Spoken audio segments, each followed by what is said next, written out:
Cheryl. Again, Cheryl and I grew up together. She stayed with us quite a bit when she was little. And I definitely look at her like my sister. And the struggles that, again, we all go through. And Cheryl's always been there for me, and I hope that I've always been there for her. And these things. And I know she's had some memories of her own of everybody in our family. Thanks. Thank you.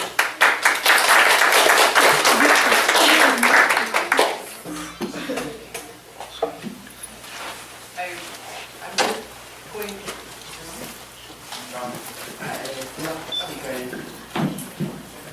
I wrote an article about my grandparents. This is my daughter Cheryl, my favorite oldest daughter, and she wrote an article for a magazine called the Rice Paper Magazine, and that's what she's going to read from.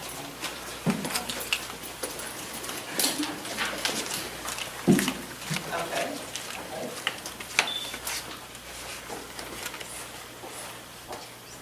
I'm going to read the section about the memories that I have of my grandmother. I called her Granny. Granny and my mom were also very involved and immersing me in their Vancouver lifestyles. Together with them, I attended all sorts of exciting events. The car races, the ice capades, you went to. The yearly local parades and festivals that were rich with music and dancing. Trips to the beaches in Stanley Park to eat sand-encrusted fish and chips from the concession stands, or fishing for oolakin along the sand flats of Wreck Beach were also frequent summer events. But the main event, the big occasion, was attending the much-anticipated, ever-exciting P&E. Granny would always treat me to a bag or two of Tom Thumb donuts, and I would stand in the long line with her waiting to see the spectacular prize home.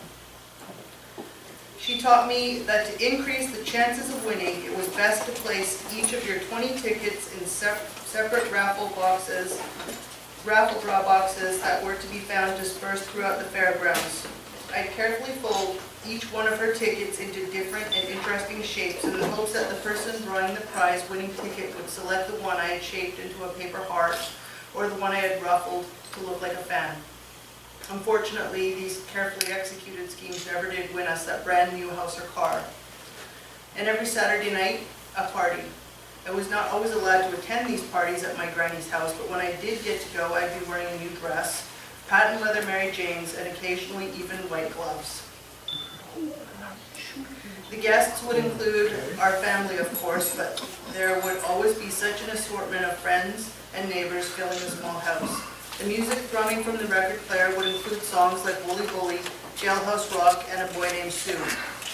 A punch bowl with my grandfather's secret recipe concoction would be sitting on the table with the little crystal cups hanging from the rim. I was never allowed to sample the punch, but my granny always let me use one of those sparkly little cups to drink my ginger ale. I would watch the adults dancing in the living room. All of the women wore lots of jewelry, extremely colorful patterned dresses, and high-heeled shoes. Many of the men were in suits. The couples were doing dances like the cha-cha and the mambo.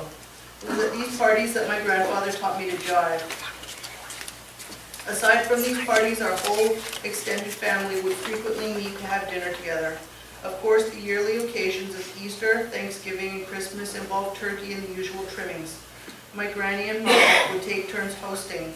Both of them gave me valuable cooking tips. How to use your thumb joint as a reference to measure the correct amount of water to ensure fluffy rice. And when we all met up in a restaurant, it was oftentimes in Chinatown where my grandfather taught us how to order the special off-menu delicacies using a strangely musical pidgin Chinese. Chinese saucy hamburger. Rarely did anyone ever miss attending these family functions. I am not sure if it was because my grandmother had lost her own parents and family as a girl, but she had strongly believed in keeping family close. And it's kind of a long article, so I'm just going to skip over a little bit to the end section.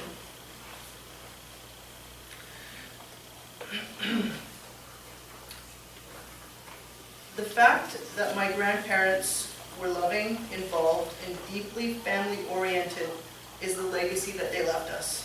My daughter Tristan has participated in her school's Aboriginal Circle program.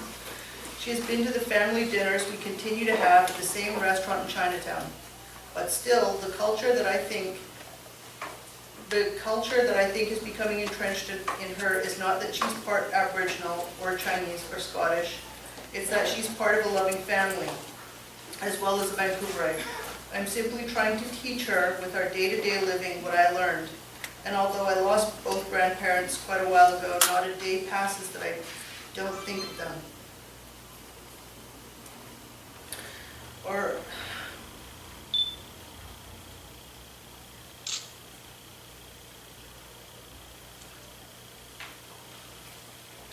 I'm not reminded of them when I'm out and about.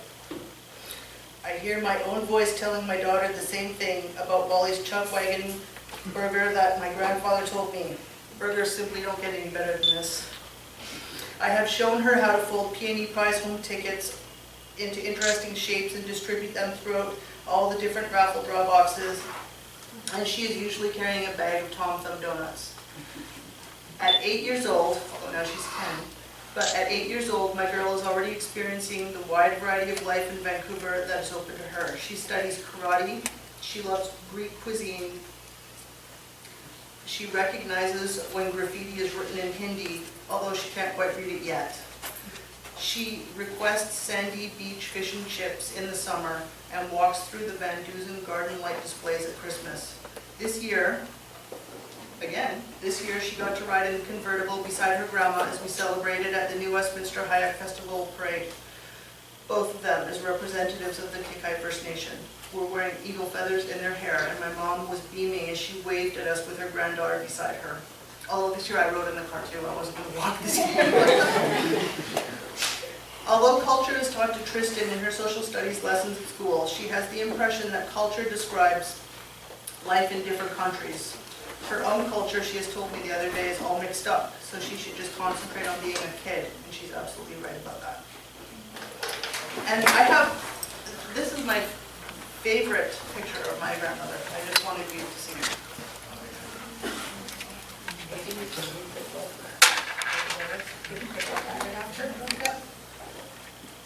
Okay.